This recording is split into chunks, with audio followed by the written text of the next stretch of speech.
Dear student, आज हम exercise 1.3 को स्टार्ट करेंगे। लेकिन एक्सरसाइज करने से पहले कुछ अहम कॉन्सेप्ट्स हैं, उनको डिस्कस कर लेते हैं।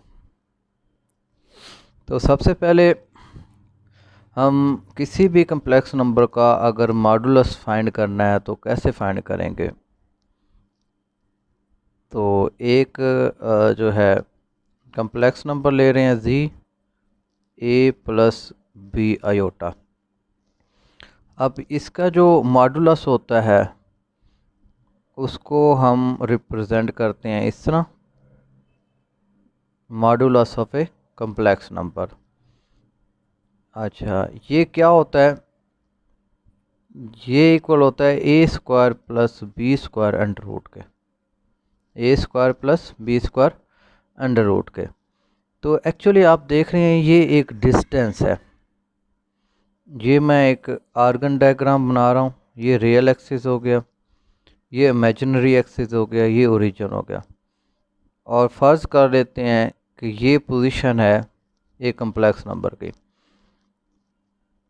अब मैं इस पॉइंट से ओरिजिन तक एक लाइन ड्रा कर लेता हूँ। अब ये जो आपकी कम्प्लेक्स नंबर है, इसका ओरिजिन से ये जो डिस्टेंस बन रहा है, ये आप कह सकते हैं कि z मॉडुलस है। तो यहाँ से एक परपेंडिकुलर ड्रा कर लिया, ये आपके पास a हो जाएगा और ये आपके पास b हो जाएगा। जी आप, तो एक्चुअली मॉडुलस आपको क्या देता है?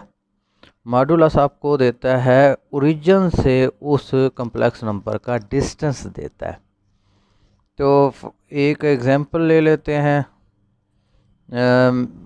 एग्जांपल ले लेते हैं, मेरे पास एक कम्प्लेक्स नंबर है z is equal to 3 minus 4 iota. तो मैंने इसका मॉड निकालना है, तो मॉड कैसे निकालूंगा? मॉडुलस इसके रियल पार्ट का स्क्वायर लूँगा प्लस, और इसके जो इमेजिनरी पार्ट है उसका स्क्वायर लेके अंडर रूट ले लूँगा। अब आप देख रहे हैं कि यहाँ माइनस है 4, तो माइनस को मैंने साथ लिया है, या आप एक दफ़ा इसको इस तरह लिख लें, -4 आयोटा। तो अब ये आपके पास आ जाएगा 9 और ये 16 हो जाएगा, ये आपके पास आएगा 25 और ये 5 इसका आंसर आ जाएगा। इस तरह आपने किसी भी कम्प्लेक्स नंबर का जो है मॉडुलस फाइंड करना है। उसके बाद हमारे पास कुछ कम्प्लेक्स नंबर्स के हवाले से थ्योरम्स हैं। थ्योरम्स का मतलब ये है कि हमारे पास कुछ रिजल्ट्स हैं कम्प्लेक्स नंबर्स के हवाले से, तो उसको भी हम देख लेते हैं।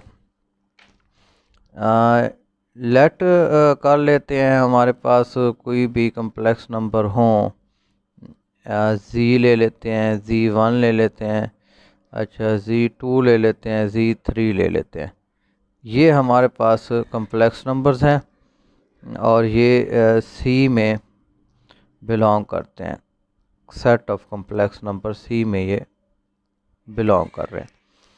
तो अब ये इसके लिए पहला रिज़ल्ट मैं लिख रहा हूँ, ये है कि अगर आप -z का मॉडुलस लें या आप z का मॉडुलस लें, z कॉन्जुगेट का मॉडुलस लें या -z कॉन्जुगेट का मॉडुलस लें, ये आपस में सारे जो होते हैं इक्वल होते हैं।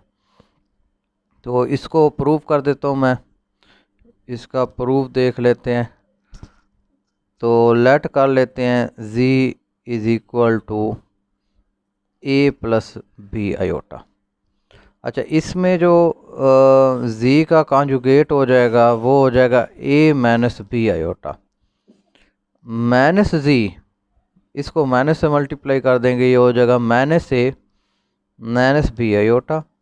माइनस z कॉन्जुगेट क्या बनेगा? इसको माइनस से मल्टीप्लाई कर देंगे, होगा minus a plus b iota. अब आप अगर z का मॉडुलस लेंगे तो ये बनेगा a स्क्वायर प्लस b का स्क्वायर। अच्छा, इसी तरह अगर ये मैंने z का ले लिया, अच्छा माइनस z का लेंगे माइनस जी का मॉडुलस। माइनस जी क्या है, ये है, तो ये बनेगा हमारे पास माइनस ए स्क्वायर प्लस माइनस बी का स्क्वायर अंडर रूट, और ये हमारे पास आ जाएगा ए स्क्वायर प्लस बी स्क्वायर। अब ज़रा गौर करते हैं सारों का मॉडुलस देखते हैं। अच्छा, उसके बाद ये माइनस जी का मॉडुलस ले लिया, जी कॉन्जुगेट का मॉडुलस ले लेते हैं। जी कॉन्जुगेट कहाँ है हमारे पास, ये है ए माइनस बी आयोटा, तो ये हो जाएगा ए स्क्वायर प्लस माइनस बी का स्क्वायर अंडर रूट, तो ये हो जाएगा ए स्क्वायर प्लस बी का स्क्वायर।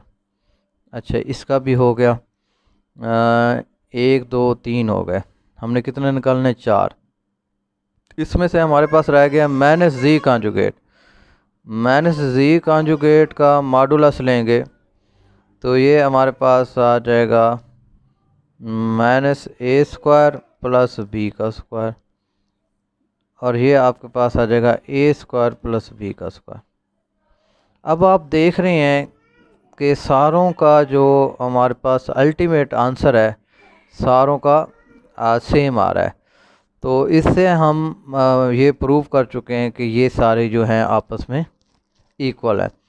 तो अब हम इसका जो है दूसरे अहम रिज़ल्ट की तरफ चलते हैं। इसका जो दूसरा अहम रिज़ल्ट है हमारे पास वो है कि अगर किसी कम्प्लेक्स नंबर का आप 2 दफ़ा कॉन्जुगेट लेते हैं तो वही कम्प्लेक्स नंबर हमें दोबारा मिल जाता है। तो इसका भी प्रूफ देख लें, लेट कर लेते हैं z is equal to a plus b iota. अच्छा, एक दफ़ा कॉन्जुगेट लिया, ये बनेगा ए माइनस बी आयोटा, और फिर जब दूसरी दफ़ा लेंगे तो ये बन जाएगा प्लस। अब इन दोनों को आप देखें, ये दोनों आपस में इक्वल आ रहे हैं, तो ये प्रूव हो गया। उसके बाद इसका तीसरा जो रिज़ल्ट है वो है हमारे पास z multiply by z conjugate is equal to z modulus का स्क्वायर, ये आपस में इक्वल है। तो सॉल्यूशन ले लेते हैं इसका, लेट कर लेते हैं z is equal to a plus b iota.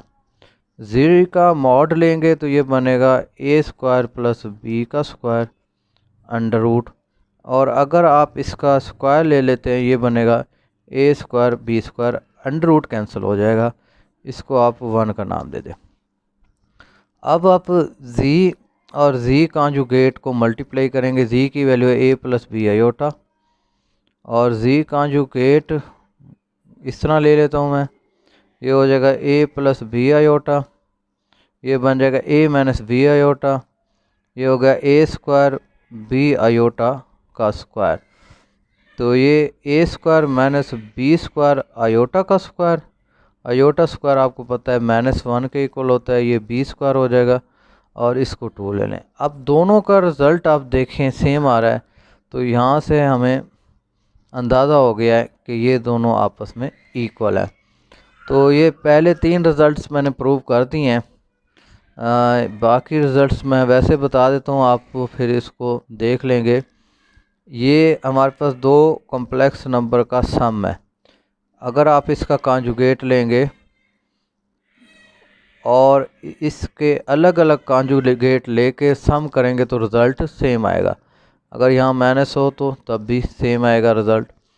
उसके बाद 5वां रिज़ल्ट है कि 2 कॉम्प्लेक्स नंबर का कोशेंट है, आप इसका कॉन्जुगेट लें या आप जो है दोनों कॉम्प्लेक्स नंबर का कॉन्जुगेट लेके डिवाइड कर दें, ये भी रिज़ल्ट आपको सेम मिलेगा।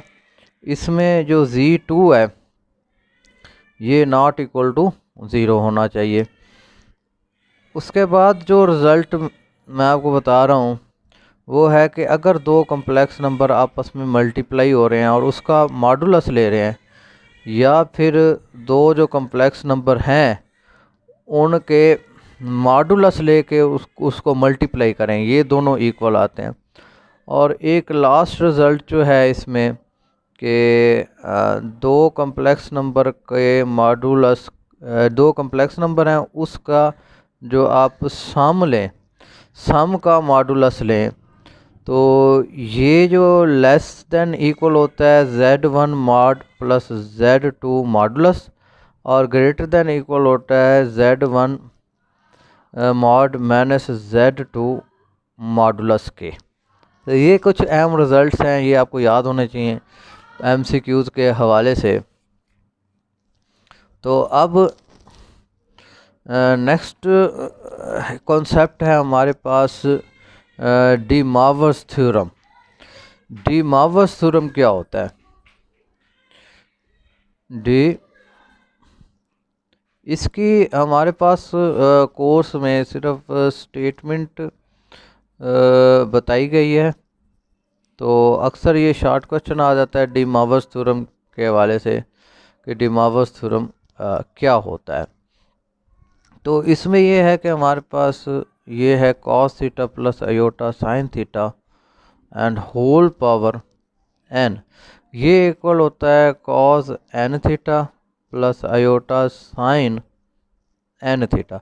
तो इसमें ये होता है कि ये जो हमारे पास पावर है n, ये पावर जो है यहाँ एंगल में जाके आप मल्टीप्लाई कर सकते हैं, तो ये इस फॉर्म में आ जाएगा। और n क्या होता है? n हमारे पास जो होता है ये इंटीजर होता है। बड़ी क्लासेस में इसका प्रूफ भी है, लेकिन यहाँ आपकी क्लास में सिर्फ ये इसकी स्टेटमेंट बताई गई है, तो ये स्टेटमेंट आपने तैयार करनी है।